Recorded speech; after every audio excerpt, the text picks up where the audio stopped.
Camp 23 को अगर कोई नाम देना हो तो एक ही नाम सूझता है, बेवक्त।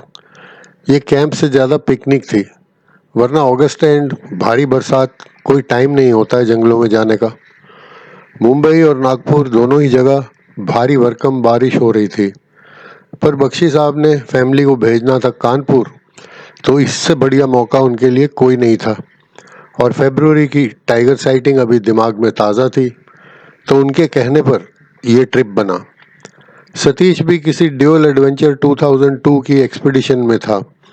पहले दारचा तक साइकिलिंग और फिर कोई रामजक नाम की वर्जिन पीक पर क्लाइंबिंग। शिरीष भाई से बात हुई तो वो भी हैरान हुए, पर वो कब मना करने वाले थे कैंप के लिए। और फिर बख्शी साहब का दबाव भी था। तो इन सर्कमस्टांसेस में हम 21 अगस्त को 11:50 पे अपनी ट्रेडिशनल नारियल पूजा करके निकले। घोड़बंदर से होते हुए कपूर बावड़ी पर तरुण वाइन्स पर भी ट्रेडिशनल हॉल्ट हुआ। शिरीष की भाषा में सारा स्टफ ले लिया। घोड़बंदर टोल इस बार 15 रुपये भरना पड़ा। इस बार अमरावती रात रुकने का इरादा था। वेदर ने भी सपोर्ट किया। ओवरकास्ट रहा पर बारिश नहीं मिली। 3:15 को नासिक क्रॉस कर लिया और गाड़ी बढ़ती रही धुलिया की तरफ। बख्शी साहब पर 2 बियरों का असर हो गया और वो पिछली सीट पे जाके सो गए। गाड़ी बहुत अच्छा परफॉर्म कर रही थी, कहीं कहीं 130 140 भी टच कर रही थी। याद रहे कि ये सिंगल रोड्स का ज़माना था और 11 सालों में मैंने इन हाईवेज पर बढ़ते हुए ट्रैफिक को देखा भी था और झेला भी था। अब पास मिलना और ओवरटेक करना मुश्किल हो रहा था। 5:45 धुलिया से NH6 पकड़ लिया। अब बीच के छोटे छोटे गांव परोला इरंडोल भी काफ़ी फैल गए थे और इन्हें क्रॉस करने में टाइम लगता था। जलगांव बाईपास पर भी अब 6 सिग्नल लग चुके थे और शहर बाईपास को ओवरग्रो कर चुका था। शहर क्रॉस करके हम डीजल और प्रोविजंस के लिए रुके।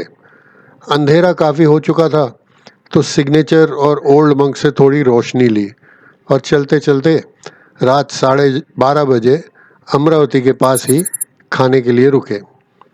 सारे ढाबे भी देखते देखते वेजिटेरियन हो चुके थे, पर हमारी इच्छा थी मटन रोगन जोश खाने की। बड़ी मुश्किल से एक ढाबा मिला।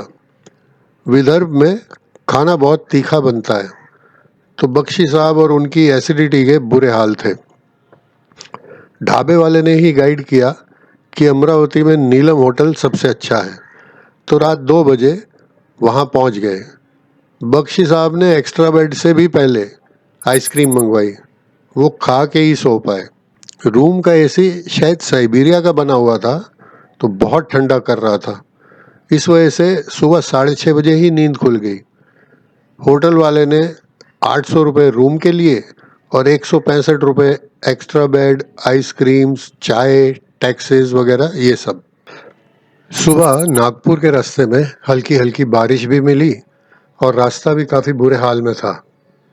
नागपुर से 20 किलोमीटर पहले धामना गांव में रुककर नाश्ता किया और 11:30 तक शिरीष के यहाँ पहुँचे। पहले उसे पिक किया, फिर मुन्ना को, और फिर फॉरेस्ट डिपार्टमेंट के हेडक्वार्टर गए किशोर जी से मिलने। वो तो नहीं मिले, पर उनके साथी ACF कोले से मुलाकात हुई। उन्होंने प्रॉमिस किया कि अगले दिन वो दोनों हमारे साथ पेंच में गुजारेंगे। नागपुर से बाहर डीजल भरवा लिया और प्रोविजंस भी ले लिए, लेकिन बख्शी साहब ने एक हॉल्ट पौनी में भी लगवाया स्टोव के लिए केरोसिन खरीदने के लिए।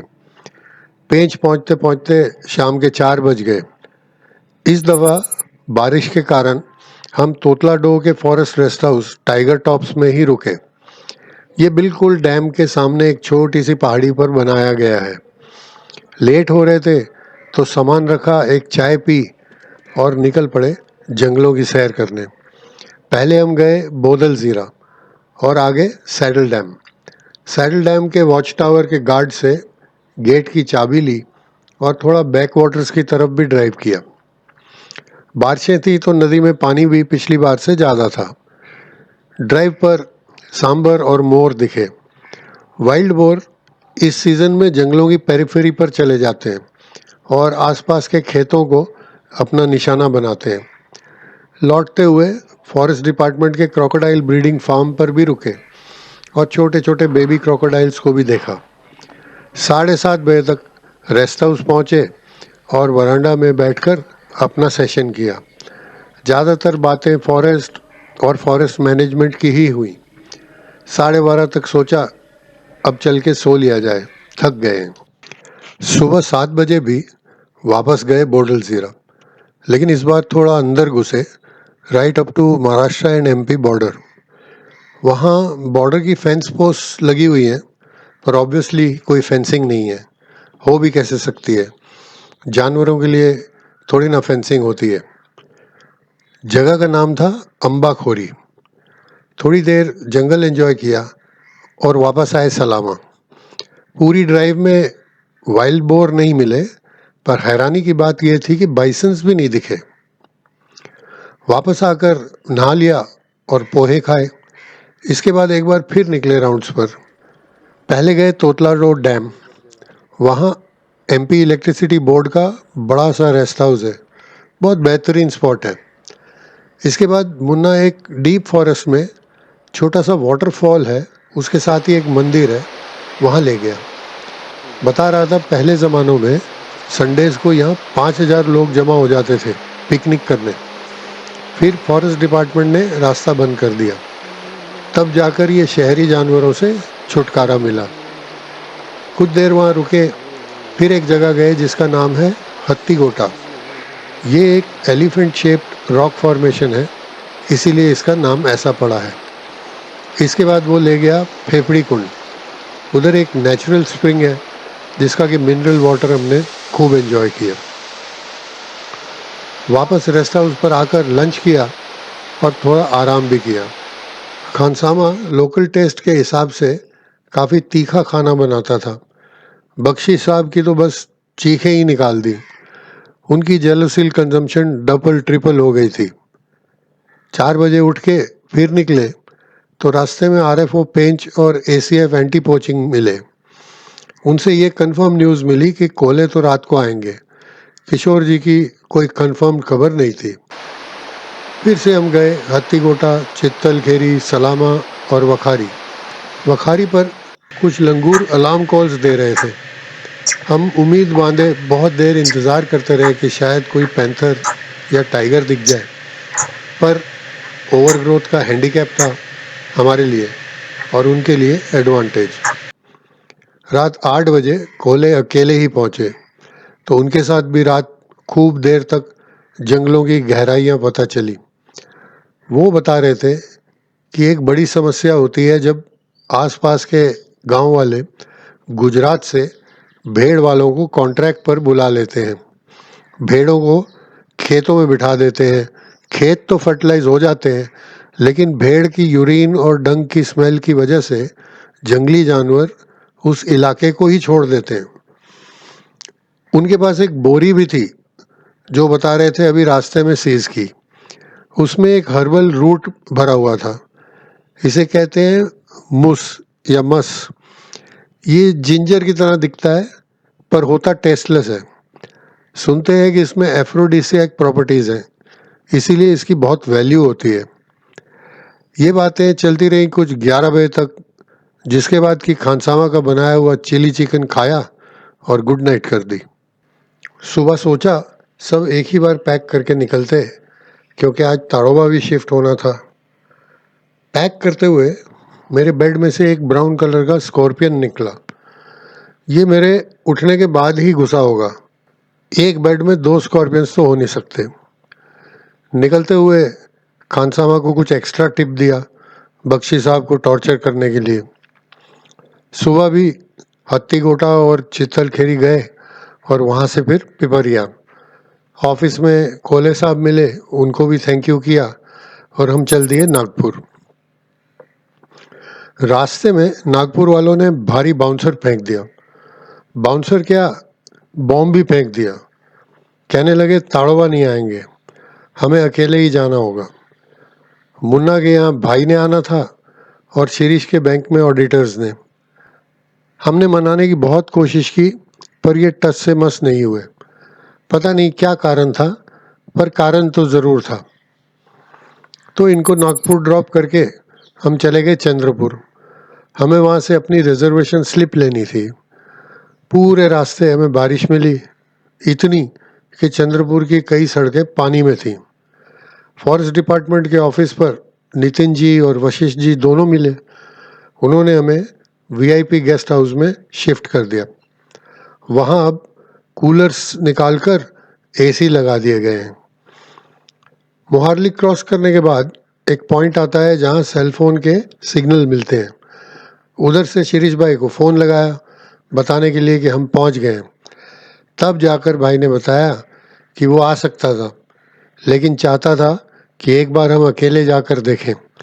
उसके मुताबिक उसके होने से हमारे रिलेशन फॉरेस्ट डिपार्टमेंट वालों से स्ट्रेन हो जाते हैं, लेकिन मुझे ऐसा कोई फ़र्क तो कभी दिखा नहीं। रेस्ट हाउस के केयरटेकर मानकर और खानसामा श्रीहरि दोनों ही हमें अच्छी तरह जानते थे। उनसे हेलो हाई हुई और एक नेक्स्ट जनरेशन गाइड कैलाश को लेकर हम निकल पड़े राउंड्स पर। पहले गए पांडरपौनी और फिर झरी। झरी के मंदिर के पास सड़क पानी में थी, तो थोड़ा पहले ही से गाड़ी घुमाकर लौटानी पड़ी। गाड़ी काफ़ी स्किड और स्वे कर रही थी, ऐसे लगता था कि किसी बोट में सफ़र कर रहे हैं। पानी की वजह से टायर भी स्विशिंग साउंड करते थे, तो वाइल्ड लाइफ तो पहले ही सेफ्टी ढूंढकर झाड़ियों में घुस जाती थी।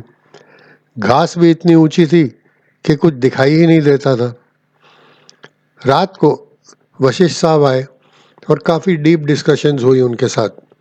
काफ़ी लेफ्टिस्ट ख्याल के निकले। उनके नज़रिए से पहले हम पर अंग्रेज़ राज करते थे और अब कॉरपोरेट्स। ऐसे डिस्कशंस तो लंबे ही चलते हैं। ये गुफ्तगू भी रात 2 बजे ख़त्म हुई, जब कि कुछ नींद मिली। सुबह 6 बजे ही आँख खुल गई और सबको उठाकर श्रीहरि की बनाई चाय पी। तब तक कैलाश भी आ गया और हम निकले अपनी ड्राइव पर, पांडरपौनी से झरी की तरफ और फिर घुमा के जामनी साइड से हिल टॉप और जामुन बूटी से होते हुए मेन रोड पर। सोचा खातोड़ा वाली वीरी देख लेते, टाइग्रेस का अगर मूड है दर्शन देने का। कुछ देर वहाँ इंतज़ार में भी बैठे और फिर चले तिलिया की तरफ। कैलाश कहने लगा रोड बंद है। जब मैं उसे डैम तक ले गया तो उसने बताया कि ये रोड तो उसे पता ही नहीं। तिलिया पर उतर के थोड़ा चले तो एक नया मचान मिला जो पहले कभी देखा नहीं, और कुछ सॉल्ट लिक्स भी। नो वंडर यहाँ सांबर इतनी संख्या में क्यों आते हैं। वापसी में एक बाइसन मिला जो नदी क्रॉस करके हमारी तरफ आ गया, लेकिन था बड़ा शर्मीला। दोपहर को श्रीहरि ने अच्छा वेज लंच खिलाया, जिसके बाद कि हमने थोड़ा आराम किया। हम एक स्टोव और केरोसिन साथ लाए थे, पर ये तो खोले ही नहीं। सोच लिया कि निकलते वक्त इसे श्रीहरि को गिफ्ट कर देंगे। रेस्ट हाउस पर अब 4 और सीनियर सिटीजन्स भी आ गए थे, लेकिन वो सारा दिन ताश ही खेलते रहते थे। ताश ही खेलनी थी तो जंगलों में आने की क्या ज़रूरत थी। इस वजह से हमने उन्हें अवॉइड किया, और उनको तो हमारी मौजूदगी की होश भी नहीं थी शायद। बारिश की वजह से कुछ ही रोड्स चालू थी, तो हमारे ड्राइव्स भी उन्हीं सड़कों पर होते थे। एक बार फिर वीरी पर जाकर पूरी उम्मीद बैठे, लेकिन टाइग्रेस के पास अब इतने ऑप्शंस थे कि उसको इंसानों के नज़दीक आने का रिस्क उठाने की कोई ज़रूरत ही नहीं थी। फिर भी 2 दिन पहले दिखे थे तो हमारी उम्मीद जायज़ थी। खातोड़ा पर अब एक एलिफेंट फैमिली भी है, एक मेल, फीमेल और एक बेबी एलिफेंट। पीसीसीएफ गोगाटे साहब का आइडिया था कि ताड़ोबा में एलिफेंट सफारी शुरू करेंगे, लेकिन लो लेवल स्टाफ इससे कुछ खुश नहीं नज़र आते थे। रेस्ट हाउस पहुँचे तो पावर नहीं था। कुछ देर बाहर वेट किया।